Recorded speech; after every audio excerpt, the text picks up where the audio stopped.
Alright, so welcome to another episode of the Nahati Podcast, and in this week's episode is a doubleheader with Victory Road and as well for Bound for Glory. And I want to give a shout out to before I actually start the actual podcast episode with Women's Wrestling Talk. I want to thank them for having me come on their podcast on Twitch and be able to talk about what it means to be Latinx in the pro wrestling community, and we are able to talk about that. Whether you're a podcaster, a writer, or etc. It was definitely an honor to actually be a part of that podcast, so definitely go check him out.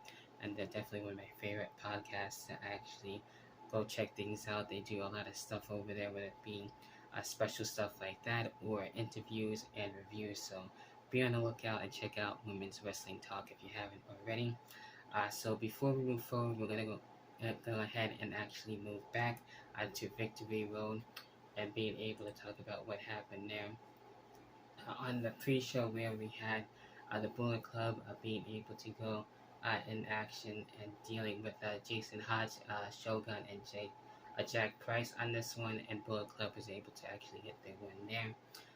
Also, where we had Tasha Steelz and Killer Kelly. I've been liking Killer Kelly return as of late, so it's been really refreshing to have her back and to be able to see her on Impact Wrestling, being able to see her in a different type of character as of late. So it's been really cool to see that, and Tasha Steelz was able to get her one.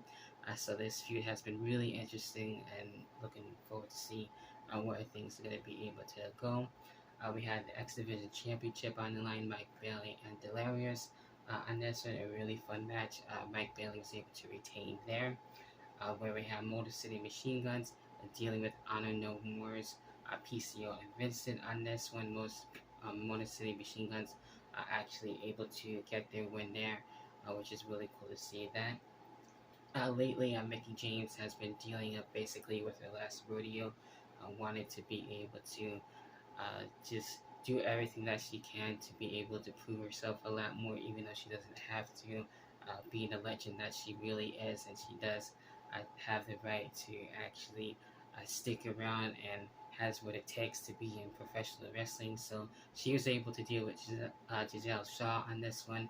A really cool and interesting back and forth matchup. It could have went really either or, but Mickie James able to get the win and to see what will be happening next on that. And I'm sure she will definitely be able to be Knockouts champion. I'm not too sure if this is going to be her final month for Impact Wrestling, and then hopefully go back to WWE and have one more run, and then maybe be in the Hall of Fame. After that, I can actually see that, but we'll see what happens with that. And then we have the number one contenders for the X Division Championship, an 8-way triple threat revolver match in this one. These matches are definitely interesting.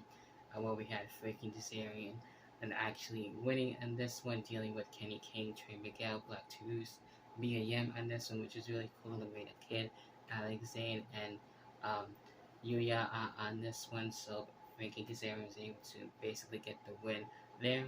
And then we had the main event, Honor No More, dealing with Josh Alexander, which Swan and as well Heath all trying to stop Honor No More, but they were able to get their win, still remain tall, and still be intact as a stable there.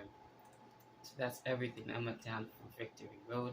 And now we get into which was last night for Bound for Glory, where we had for the pre-show the Digital Media Championship Open Challenge. Brian Myers opening up the challenge to anybody. We did get to see Dirty Dangle in this one, and actually get to actually watch this match. But with this one, Brian Myers was able to actually get his win there. Also, we had Raven being inducted into the Hall of Fame for Impact Wrestling, which is really cool on that. Then we had the main card getting into that X Division Championship on the line, Mike Bailey and Frankie Kazarian. A really awesome way to start things off for Bound for Glory. And we have a new X Division champion in Frankie Kazarian. Not really mad at that. Mike Bailey has been on the roll ever since being X Division champion, so we'll see what happens when it comes to him on that. But Frankie Kazarian getting his win there, so that's really cool there. Then we had Mia Yim and Mickie James right after that, and these two were able to face each other in the Indies before, so basically continuing things, if you want to put it this way. I don't remember seeing that match a long time ago, but it was really cool to learn about their history a little bit, and as well as seeing them go out in this match. Again, it could have went really even more, but this one, Mickie James was able to move on and to see what happens next, and to see who she'll be facing next.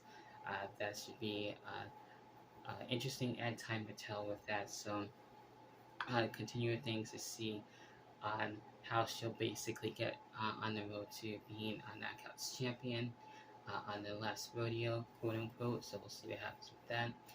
We get into more Knockouts action, which is really cool. The Knockouts tag team titles, VXT and the Death Dolls on this one.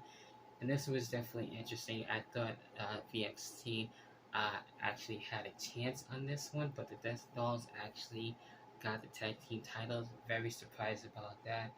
I'm sure things will continue. Definitely, for sure. I think they'll definitely continue on that. So that remains to be seen. Then we got the Impact World Tag Team titles on the line. The Kingdom and Motor City Machine Guns. Very fun match for sure. And the Kingdom actually getting the win. So I would have been against Motor City Machine Guns getting the tag team titles, but the Kingdom is on the Raw. I like them as tag team champions, especially with OGK. They definitely deserve that, so that's been really cool. And then we had the 20-person Call Your Shot Gauntlet match. This one basically had all the surprises where we had basically on this match Tasha Steelz, Moose, Cody Deaner, Bully Ray on this one was definitely surprising, and that didn't really expect that since he's been in the NWA as of late. Tommy Dreamer actually returning, Moose on this one, Steve Macklin, Cardona Gujar, Eric Young on this one, Swan Macklin on this one, being able to be in this match. I thought he had a chance on actually winning on this. Where we had Giselle Shaw in this one as well, which is really cool to be able to see her. She was one of my picks to be able to be winning the match. But we had Rhino coming back on this, being able to deal with Heath. Where we had Taylor Rowell also dealing with the match as well. But Bully Ray ended up actually winning the whole thing. I didn't really expect to see that. It was kind of out of nowhere. I felt like also another one, Matt Cardona, could have been able to win this one, but I'm not too sure where they're going to be really going, but it looks like we'll get into that a little bit later on in the review, where things are truly going to go. So then we get into the Knockouts World title match, Jordynne Grace and Masha Slamovich, and this one was really really dope back and forth match. I couldn't went really either way between the two. I thought at one point this was all Masha, but Jordynne found a way to actually take out Masha and this one retain her title. I felt like this was Masha all the way, being able to take out everybody in her path. So I felt like if anyone could be able to stop Jordynne Grace at this time, it would be Masha, but it ended up being the other way around. So I don't know how things will be able to continue in that between the two. So we'll see what happens with that, since Masha has been definitely a badass, and Jordynne Grace actually proved herself on that. So that was really cool to see how she would be able to stop her and everything, and doing everything that she can to actually keep her title, and she did so. And very surprising in a good way, definitely for sure. And the world title match, Josh Alexander and Eddie Edwards. Basically, we didn't really have to really bother with on it no more too much and everything. We had both their wives ringside and everything, and basically Eddie Edwards having an ultimatum between him and as well Alicia and everything. So really a lot was at stake there. But Josh Alexander, I was able to find a way to actually win and be able to keep his world title. And I feel like Eddie Edwards will eventually leave Honor No More. That's just my opinion, and be able to be face and be with Alicia more. I feel like that will be happening very soon.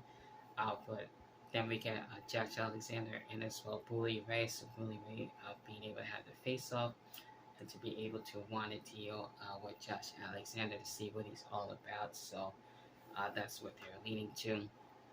And I'm sure we'll see that at the next pay-per-view for sure. Now, on that, so I'm hoping that Josh Alexander actually keeps the world title. I've been liking him as world champion, so that's basically it when it comes to Victory Road. When it comes to Bound for Glory, those are my thoughts. What are your thoughts? I'll leave it down in the comment section. For the YouTube side of things, be sure to leave a like, subscribe, and as well hit the notification bell. And again, I want to thank Women's Wrestling Talk for having me on their podcast, and hopefully I can be able to join them another time soon. So that'd be really cool to be able to have that happen again. So definitely go check them out if you haven't checked them out already. So we can continue the discussion not only on YouTube for everything that I talked about for this podcast episode, but also on Twitter. Of course, follow the podcast on Anchor, Spotify, YouTube. We are on Twitter and Instagram. We have the Facebook uh, fan group as well, and being able to be on Twitch. Basically, all the socials on that. So to be connected with the In the Hot Seat podcast. And until then, I will be back for Extreme Rules. I still got the Jurassic World reviewed to be able to look forward to, and as well Camp Cretaceous. A lot to look forward to in November. There's plenty more to come. So until then, I'll catch you guys in the next podcast episode. Until then, enjoy the rest of the weekend. And until then, I'll see you next time.